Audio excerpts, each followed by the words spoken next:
start with a long view here. So if you want to, you could take notes on all of this before we start. But I'm going to go through every part of it. But of course, because you can't see the whole thing, it might be hard to take notes. Okay, so we're talking about the root, the arrangement of tissues and roots. And as we were saying in the last video, the initial tissues are going to be the protoderm, the ground meristem, and the procambium, which are later going to mature into the epiderm and then what is known as the cortex or the vascular system, respectively. Okay. Now the epiderm is going to have root hairs that are coming off of it. Those are going to be primarily for taking up water and nutrients. As the root starts to mature, they will disappear as the root gets even older and becomes what we call suberized. Suberization is kind of like lipids that are transported to that outside layer, and they make it very dark and somewhat water resistant.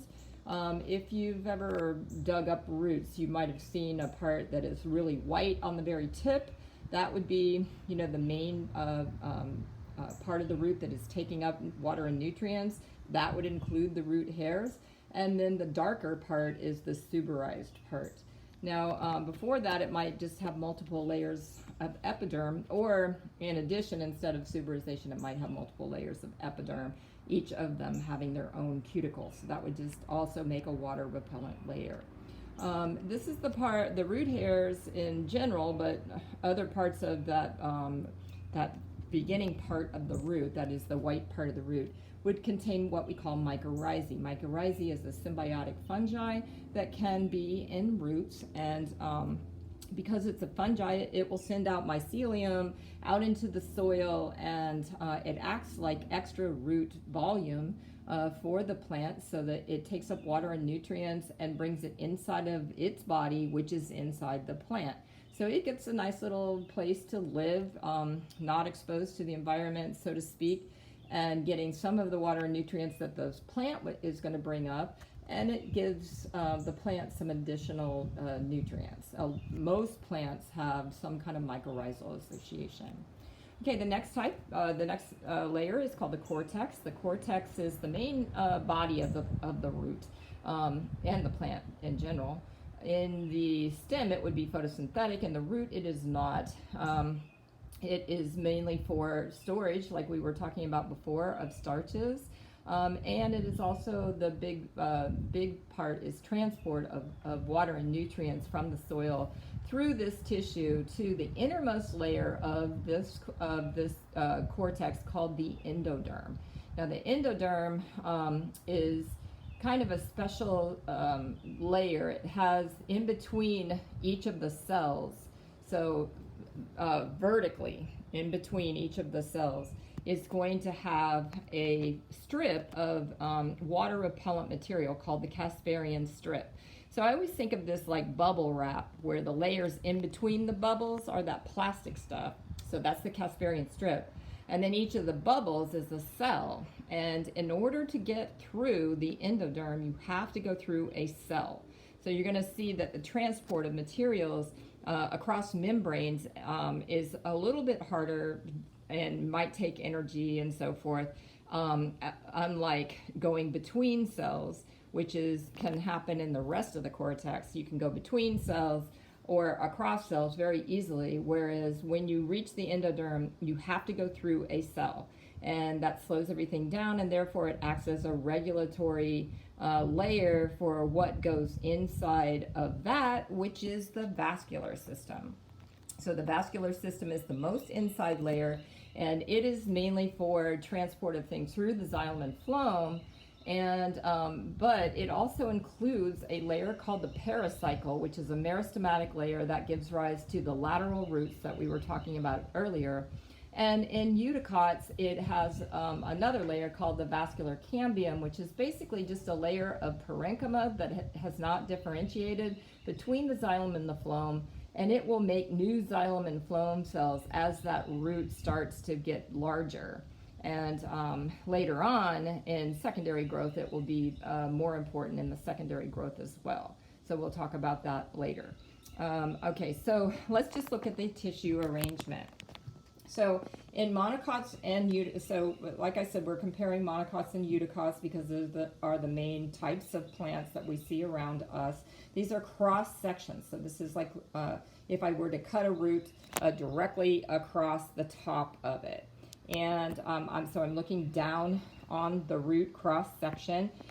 You can see from the outside in, I labeled these from the outside in, we've got the epiderm on the outermost layer, cortex is the next layer in, the endoderm is the next layer in after that. So this is the regulatory layer.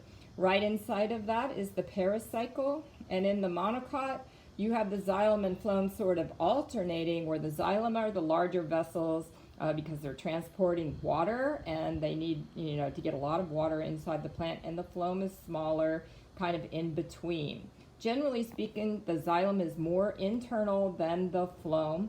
And in a monocot, it also has a layer of ground tissue called pith. This is kind of just a layer of cells that are supportive and are not really functioning as in terms of transport of materials, so to speak. Now in the eudicot does not have pith, so the arrangement is slightly different. So it still has the epiderm and the cortex and the endoderm sort of doing the same thing. And right inside also the pericycle. But inside of that is the phloem is towards the outside. The xylem, it makes like a little star in the middle, and the vascular cambium is in between that, giving rise to new xylem and phloem as that root starts to expand. All right.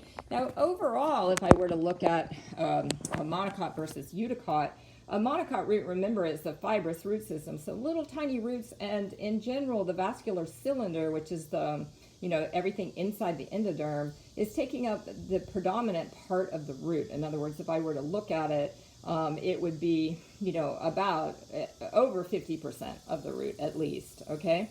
And whereas the vascular cylinder of a eudicot is much smaller relative to the cortical part, that is this part of the root.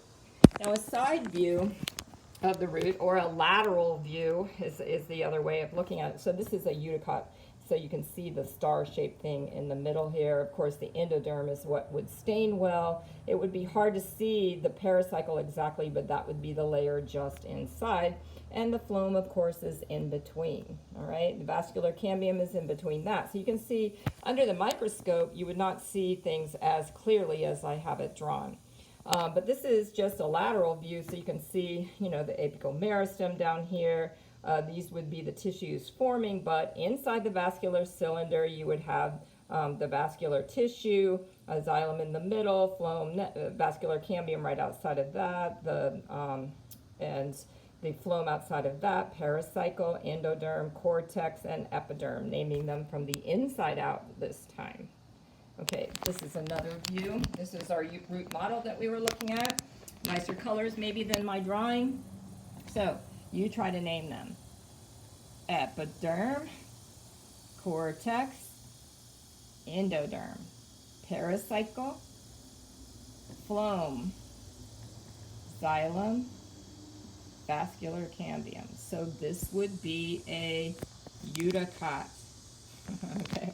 So just hoping that you guys are saying that with me. All right, so one last little thing about the primary root growth. There are some other root modifications that I didn't talk about.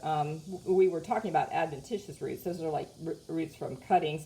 But those are also roots that we consider like prop roots on corn. You might have seen it, or sometimes palm trees have roots that are kind of coming out above the soil surface, and those are considered adventitious, arising from parenchyma cells. You also have pneumatophores. These are basically air roots, or roots for aeration, like cypress knees. And then you have velamen. Velamen are photosynthetic roots that have multiple epiderm that it keeps them from drying out. These are like in orchids, so those things that you see above, like the bark that you might have or something like that, those are actually roots. And they can take up water and nutrients, but they are also photosynthetic for the plant. Most of those plants are reasonably small. All epiphytes are living in trees, using the tree for support and the height off the ground, so ability to get in the sunlight, whereas normally they would just be small and being on the forest floor. Not a good plan if you need some sun. So they are found in the axils of leaf branches and things like that. I'm sorry, branches of trees and so forth. And they use water and nutrients that are sort of collected where a branch would meet the main stem of a tree.